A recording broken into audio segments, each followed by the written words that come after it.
तर मुंबईच्या महापौर निवासस्थान कामाबाबत कुठलीही निविदा काढली नाही असं स्पष्टीकरण महापौर कार्यालयाकडून देण्यात आलंय। महापौर निवासस्थान हे हेरिटेज प्रकारातील असून त्याच्याशी निगडीत कामं हेरिटेज मेंटेनन्स विभागाकडून केली जातात। ही निविदा मेंटेनन्स विभागानं काढलेली नाही असं स्पष्ट करण्यात आलंय। संबंधित निविदा आणि त्यामध्ये नमूद कामं ही महापौर निवासस्थानात नव्हे तर आजूबाजूच्या एकूणच प्राणी संग्रहालय परिसरातील असल्याचा दावा सुद्धा करण्यात आलाय। महापौर बंगला दुरुस्तीसाठी एप्रिल 2026 मध्ये 3,40,00,000 रुपये खर्च केल्यानंतर याच बंगल्यात सोयीसुविधांसाठी आणखी 3 कोटींच्या निविदा मागवल्याची माहिती समोर आली होती। त्यावर महापौर कार्यालयानं स्पष्टीकरण दिलं।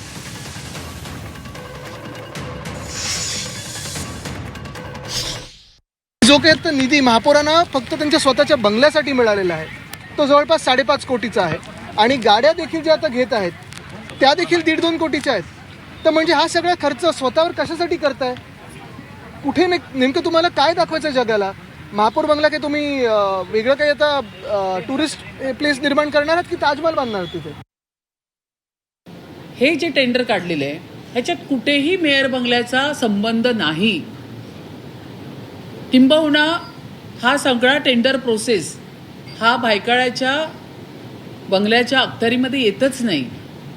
आणि असं असताना सुद्धा फक्त महापौर हे नाव जोडलं की मग ह्यांना बराच त्या ठिकाणी मायलेज मिळतो, अशा पद्धतीची जी मानसिकता ही उबाटाच्या नेत्यांची आता तयार होत चाललेली आहे।